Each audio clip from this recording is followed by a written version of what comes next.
Hello bachcho, let's read out the question first. A ball rolls the edge of a horizontal table top 1.25 meter high. If it strikes the floor at a point 1.6 meter horizontally away from the edge of the table, what was the speed at the instant it left the table? हमें लेना है जी की value 10 metre per second square के बराबर। So question में क्या बोल रहा है इसको अंडरस्टैंड कीजिए। सो देखिए इस तरीके से एक टेबल है, ठीक है, और जो टेबल की हाइट है वो हमें यहाँ पर दे रखा है किसके बराबर। लेट सपोज कि जो हाइट है टेबल की वो हमें दे रखा है कितनी, 1.25 मीटर की इक्वल। अब इस पर एक बॉल रोल करते हुए, ठीक है, इस तरीके से आता है और इस तरीके से प्रोजेक्टाइल मोशन करते हुए, ठीक है, कुछ दूरी पर जाकर गिर जाता है, यानी कि लेट से इस पॉइंट पर आकर वो गिर चुका है। सो टेबल से तो यहाँ तक का डिस्टेंस भी हमें दे रखा है 1.6 मीटर के बराबर। सो हमें फाइंड क्या करना है कि वो उसने एज को जिस वेलोसिटी से छोड़ा होगा वो वेलोसिटी, वो स्पीड हमें यहाँ पर फाइंड आउट करनी है।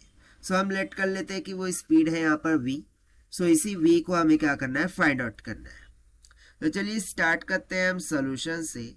But before of its let's talk about the key concept which we are going to use here for this question.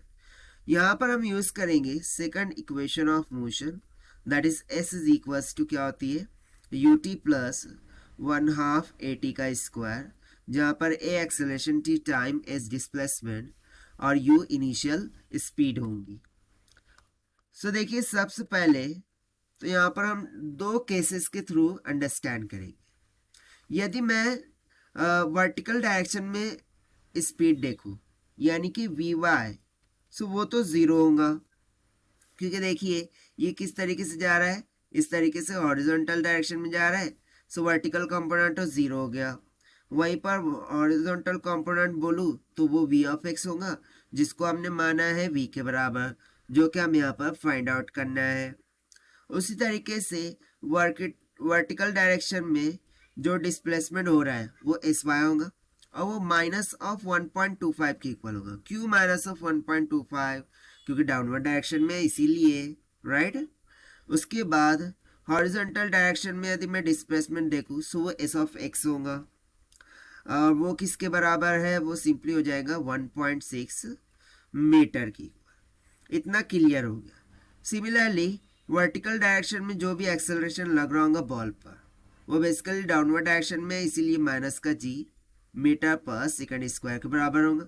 साथ साथ हॉरिजॉन्टल डायरेक्शन में एक्सेलरेशन जीरो होगा, ऑलवेज रिमेंबर। सो इतनी क्वांटिटीज आपको समझ में अगर आ गई हो तो चलिए स्टार्ट करते हैं हम finally by using the concept.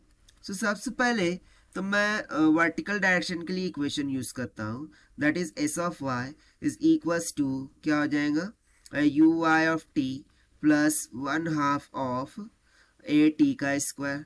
सो यहाँ पर आप वी लीजिए या फिर यू लीजिए, कोई फर्क नहीं पड़ता, यहाँ पर वी यू कर लीजिए, ठीक है, आप यू भी लिख सकते हैं। सो देखिए एस ऑफ वाई कितना लिख के रखा है, माइनस का 1.25 इज इक्वल्स टू।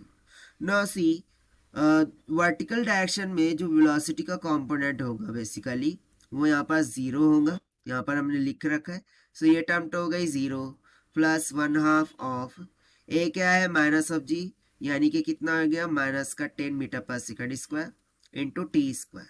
सो यहाँ से देखिए मुझे टी का मान कितना निकल के आ जाएगा, अंडर रूट में 2 into 1.25 divided by 10 will comes out 0.5 second, यानी कि इतना टाइम ऑफ फ्लाइट उसको लग रहा है इस एज से तो इस पॉइंट तक आने तक, ठीक है।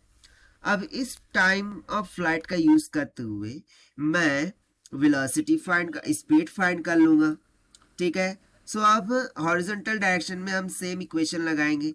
सो क्या लिख सकता हूँ, s of x is equals to u of x t plus 1/2 a t का स्क्वायर, और बेसिकली इसको हम ए ऑफ एक्स लेंगे क्योंकि यहाँ पर ए ऑफ वाई था, राइट।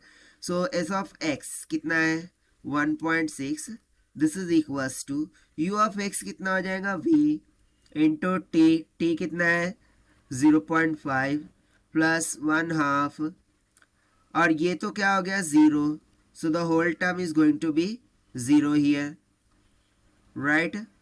सो सिंपली मुझे v का मान कितना निकल के आ गया 1.6 by 0.5 will comes out to be 3.2 metre per second, यानी कि वो जो बॉल है वो टेबल के एज को कितनी स्पीड से छोड़ा होगा 3.2 मीटर पर सेकंड से, और ये हमने कैलकुलेट किया है bye using the second equation of motion के कॉन्सेप्ट से।